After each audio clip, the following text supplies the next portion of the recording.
Hello and welcome to this 12th edition of the Vendée Mag. We'll look back at Sébastien Simon's finish as the local skipper clinches third place. Our expert this week is Hubert Lemonnier, race manager of the 10th Vendée Globe. And finally, inside will accompany the Charlie Dalin media tour of Parisian radio and TV studios.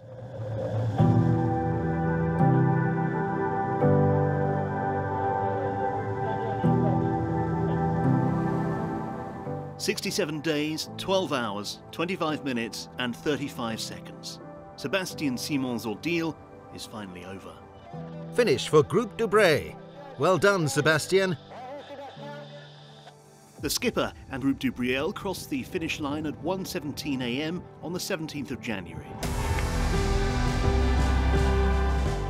Crowds of people turned out to give the local hero the welcome he richly deserved for his third place.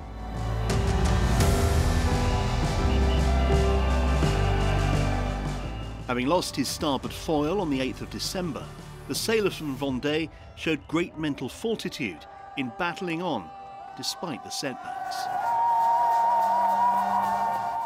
I did indeed suffer other damage.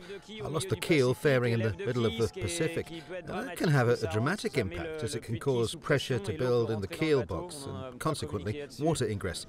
We kept that quiet. In the deep low in the Indian Ocean, a fuel tank emptied into 4 of my 6 food bags and contaminated the food. I managed to retrieve the diesel and put it back into the tank. It's always a blow to the morale when your diet's affected, of course, but I entered the Vendée Globe looking for tough moments like that. So on that score, it hasn't disappointed. Je pense qu'il a tenu toutes ses promesses.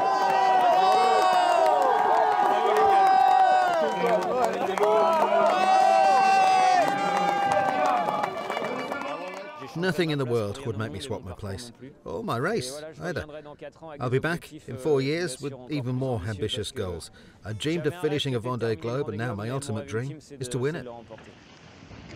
Simon's finish left 31 sailors still at sea, and the front runners, Jeremy Bayou and Sam Goodchild, battling for 4th place. Top of the mast, it's moving a lot. We've got Jeremy Bayou over there.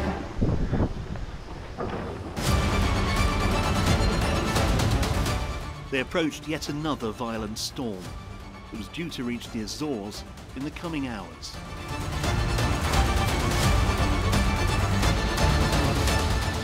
It's worrying because we're talking about a sea state of 8 meters or more.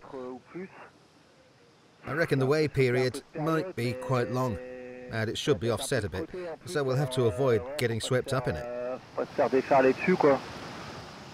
7,000 miles away, the 3 back markers, Manuel Cousin, Fabrice Amadeo and Dennis van Weenberg, were still in the Pacific and yet to round Cape Horn. They were also preparing to tackle a highly unstable low-pressure system. It's strange. Sometimes there's a big area of light air, then nothing at all.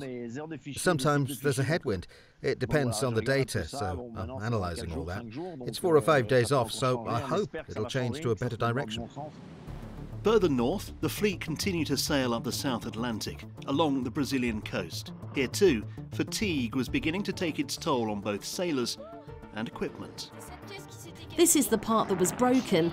I climbed to the top of the mast to get it from the halyard that won't be used as much and refitted it here, so I've redone the loop.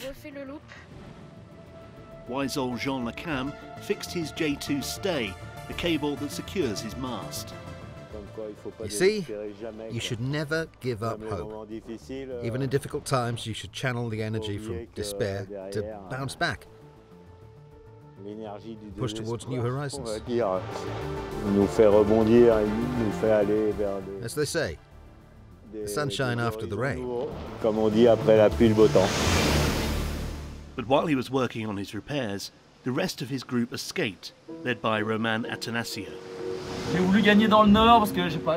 wanted to head north because I felt the wind was coming more from that direction. At some point I managed to pick up a little breeze, and so I got away. I stayed on a northward tack to cross the front, a little higher, where it seemed to be a bit easier, where the wind seemed to have a better angle coming out. Well, that's what I did, and it seems to have paid off. The 14th Best Western skipper crossed the equator and managed to break clear. It's down here. There.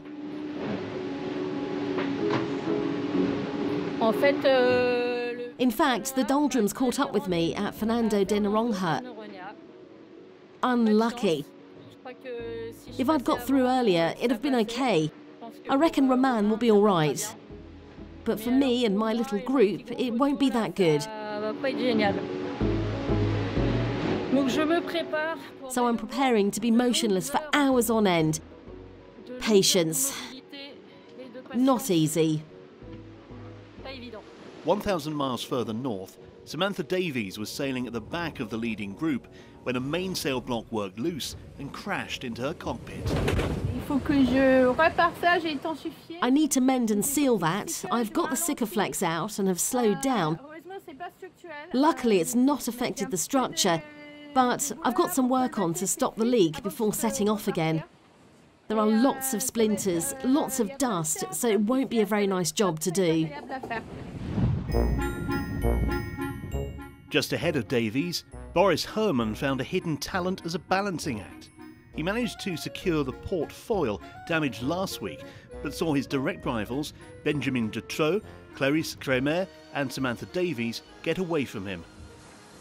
The German skipper dropped from 10th to 14th place. Paul Meyer on biotherm finally managed to fix his forestay, but will have to cover the last 2,000 miles without a J2. So, here's my new forestay. I'm now better equipped to tackle those final areas of low pressure.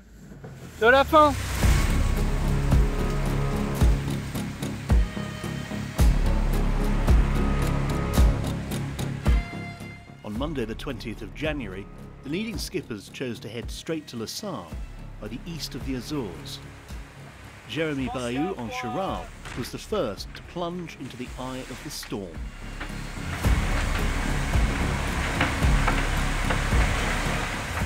There are mountains of waves.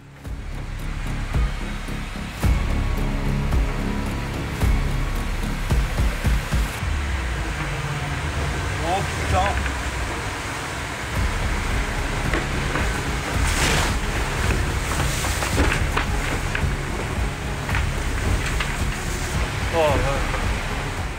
I'm avoiding too much speed in the waves or we'll have trouble in the troughs. We can't take any more. The battle for fourth place was over for Sam Goodchild, whose mainsail tore in the worst possible conditions. And there's maybe repairs possible, but there's a bit too much wind at the moment. We've still got 35 knots. So I've got 2 jibs out and I'm trying to get east to get out of the northerly winds that are coming. And maybe try and attempt to repair. But yeah, I mean, that doesn't mean the Vendée Globe's over, but it's definitely not going to be the same end to the race as I hoped. Going to damage limitation now and just try and get the boat home in one piece. At a very low speed, the skipper of Vulnerable raced against the clock. Not exactly easy, but we're trying to do the best we can and lose as little time as possible. But also do something which doesn't have to be done twice. Hello, Sam. Here's a quick video to send you strength and energy and to let you know I'm thinking of you. This kind of damage is tough to cope with. And the end of the race was going so well for you. But it's not over yet. You're not far from the finish now. I'm confident you'll find exactly what it takes to keep pushing forward as quickly as possible to Les Sables d'Olonne. La solution pour continuer à avancer au plus vite vers les Sables d'Olonne. Goodchild's damage gave his rivals Paul Meyer and Nicholas Lundven an edge. If they timed things well, the 2 sailors could ride the low-pressure system set to hit the west of Portugal in the coming hours. I'm not sure about the wind speed. I'm using backup aerials and the calibration might be off. I think with a steady 35 to 40 knot wind. I'll show you the sea. Never seen anything like it. The weather's great, though I'm not sure because you can see the sea. I preferred last night when it was darker and less scary. But what a sight. Thomas Ruyant continued to endure the streak of misfortune that began in the Indian Ocean.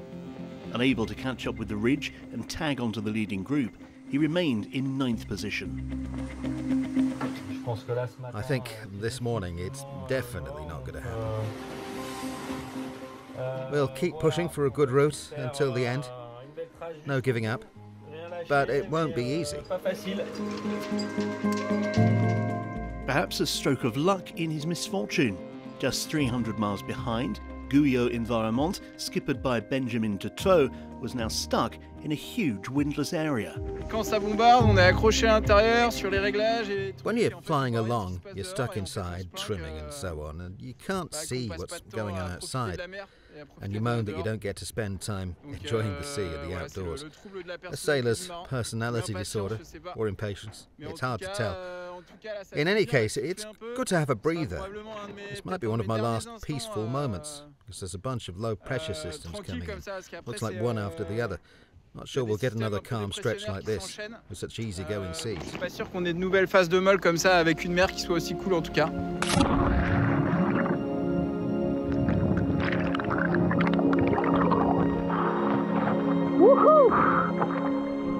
So there we go, safe and sound, back on board.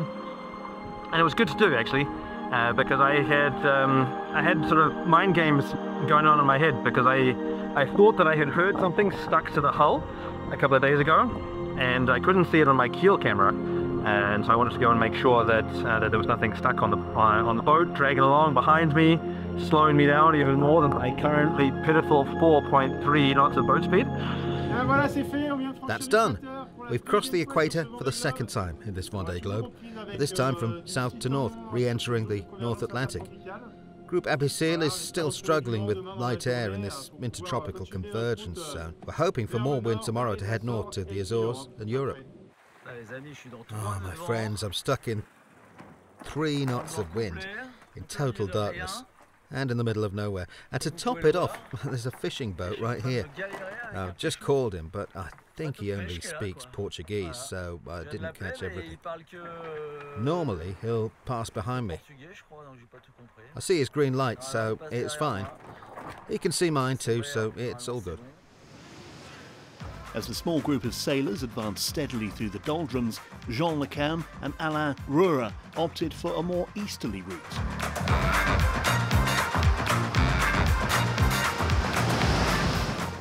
We found wind and we're on the attack. Fantastic. I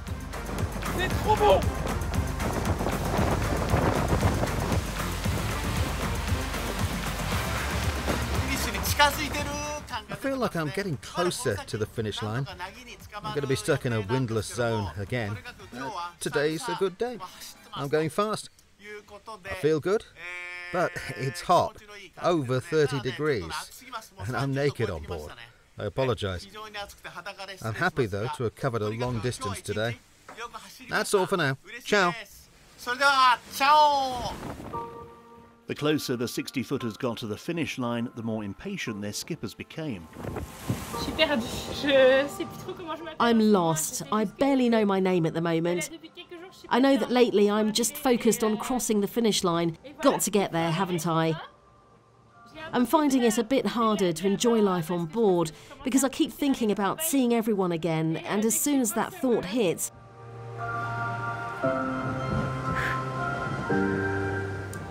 there are a few people I miss, one little person in particular.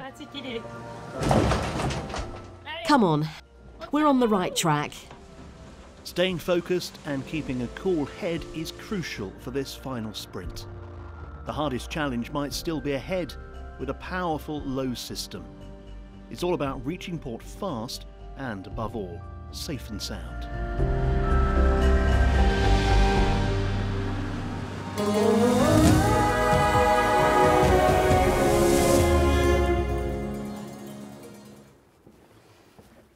We are on the pontoon at Le Sablais Dalin Marina, where the Vendée Globe skippers moor their boats. I'm about to meet our expert this week, Hubert Lemonnier, the race manager for the 10th Vendée Globe. Hi, Hubert. How are you? Fine, and you? Great, thanks. Bit by bit, the pontoons are filling up with beautiful boats each week. As the race manager, does that mean that the pressure is easing off week after week, or not? We're thrilled to welcome the fast finishing around the world boats already here. It's a fantastic achievement. However, the pressure remains high because there are many boats still at sea and they're navigating complex weather systems en route to Les Sablais d'Olonne. As you say, many boats are still at sea, facing challenging weather conditions that have offered no reprieve from start to finish.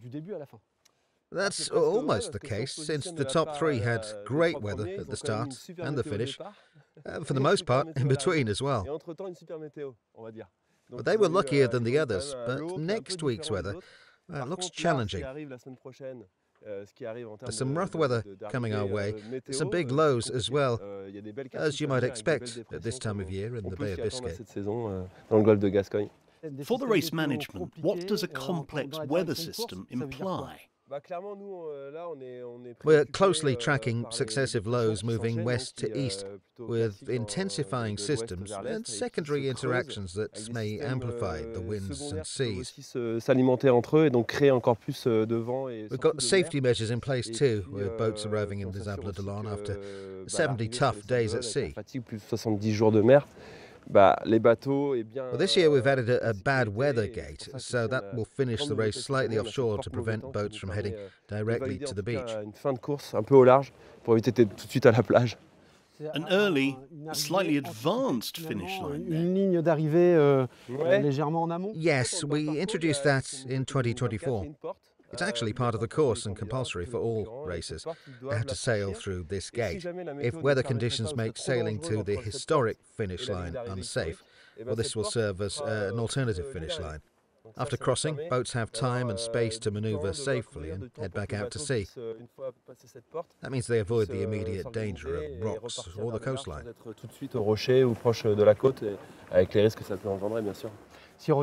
Let's return to Charlie Dalin's amazing win in 64 days. 10 days less than Armel Leclerc's record set in 2016. What do you think of this? What is your analysis? Yes, it's crazy. It was so fast, even for us. Our heads have been spinning since the 10th of November. We knew records might be broken, but to have it go so well, it's the kind of success that might take an awful long time to repeat. It's amazing how, when everything aligns, all the preparation, commitment, the skill and readiness of the skippers, the boats and the technical teams, well, it proves how fast you can go. This time it all came together perfectly. We've heard the skippers say they were exceptionally well prepared and that they had favourable weather conditions that helped to break records. This achievement really reflects the dedication and the hard work of everybody involved. Really, it showcases the strength of the entire ocean racing ecosystem. There are great boats and sailors, but after seeing Seb Simon's damage, it takes a true warrior to finish around the world in such a short time, or even attempt it. Yes, it's easy to overlook the whole process involved in getting here once the boats cross the finish line and the results are in. Watching the videos again when Charlie climbs the mast, positions himself ahead of the storm near the Cagoulins, and then he pushes on, well, that was a close call, a tense moment for race management. It was hit or miss, and not really what you want to see from the safety point of view. Heading into low-pressure systems like that shouldn't become the norm to win the Vendée Globe. If all goes well, of course it's fine. But if there's damage to the rudder or keel or similar, maybe if you're caught by the storm behind you, well, then it can be another story. You're all alone at a place like that. So, bravo, yeah, they did it, and they did it well. But we are wary of this type of weather system. There are lots of skippers at sea. Got anything to say to them? I'm really pleased with how they sailed, and I'm proud. We'll soon have all the boats in either the South or the North Atlantic, which is good news. Let's hope that the good seamanship continues, because the hardest bit can often be the finish. The North Atlantic, at this time of year, when you think about it, it can be just as challenging as the southern 40s. So watch out for the northern 40s. We're fully mobilised and we're available whenever they need us. We're there till the end, as usual. Thanks, Hubert. Now, in our inside report, we'd like to immerse you for 24 hours in the life of a skipper. Charlie Dalin is on a media tour of Paris with his press officer Marie-Astrid Gauthier. Inside.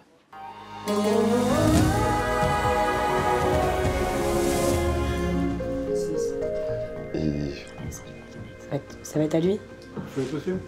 Ouais. Bonjour.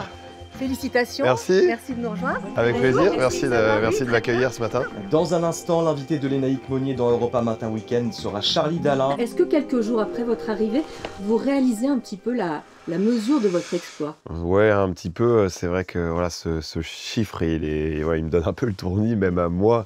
Je savais que les bateaux étaient capables de tourner autour de la planète en moins de 70 jours. Et voilà, d'atteindre cet objectif, c'était vraiment génial. Et ça va encore continuer à progresser. Voilà, la génération 2000 du Vendée Globe 2028 sera encore meilleure que la génération 2024. Ben, merci beaucoup. Avec plaisir. Merci beaucoup. Merci, bon courage à vous.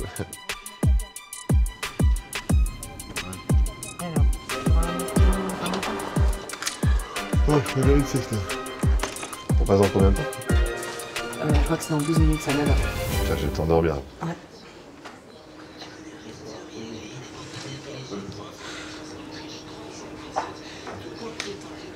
Bonjour à tous. Combien ça va? Je suis désolé. Il était temps qu'il se réveille, de toute façon. Ouais, c'est bien. Désolé. Non, pas de problème, je vais faire quelques pompes. Bon réveil à tous ceux qui dormaient peut-être il y a quelques minutes d'ailleurs. C'est le cas de notre invité, je trahis un secret, je vais vous le révéler dans quelques instants. On est ensemble jusqu'à 10h, nous sommes dimanche 19 janvier. On accueille un invité de marque sur Sud Radio. Alors voilà, on passe dans une zone. Ça va là, les nuits, elles sont... Ouais, je me réveille un peu en fin de nuit. Ouais.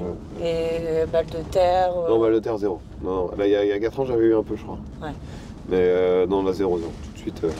Tout de suite dans tout de suite, ça bougeait plus. Et c'est vrai que la première nuit, t'as ouvert ta fenêtre. Ouais. Je me suis levé. J'ai ouvert en grand les rideaux, j'ai encore ouvert la fenêtre, là, qui faisait moins 2 degrés dehors. Ouais. Je suis resté, je crois, les mains sur les hanches devant la fenêtre. Et puis j'ai parlé de Johan. Et puis après, je suis retourné me coucher comme si de rien n'était. Perrine s'est levée et elle est tout fermée.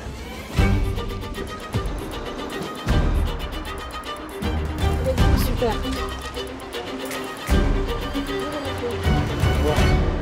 19h.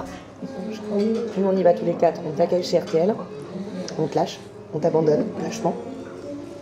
Nous 3 on prend un taxi voiture pour aller chez France Télé. On t'attend chez France TV où toi tu montes sur ton mototaxi et tu nous rejoins chez France TV. On rentre tous les 4 pour Stade 2. 21h05, tu décroches le Stade 2 pour partir chez France Info. Donc là vous serez tous les deux. Ah oui, on va chez France 24 aujourd'hui aussi. Ouais. Et RFI, émission spéciale. En fait c'est dans la même rédaction. RFI c'est radio. Ouais. Tu fais ton plateau France 24. Et après on fait RFI. Stade 2. Putain, c'est une belle journée encore. On n'a pas fait grand chose aujourd'hui encore en fait. De la journée.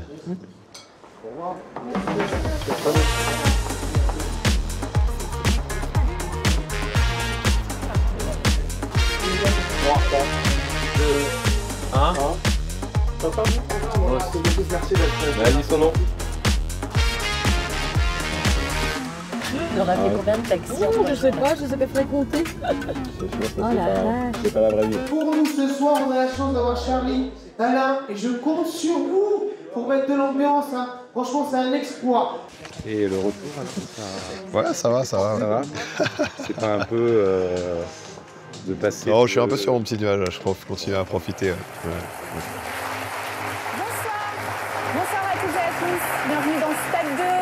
Bonsoir, on est très heureux d'être avec vous. Comme tous les dimanches soirs, on est parti pour un petit peu plus d'1 heure. On a un invité absolument génial.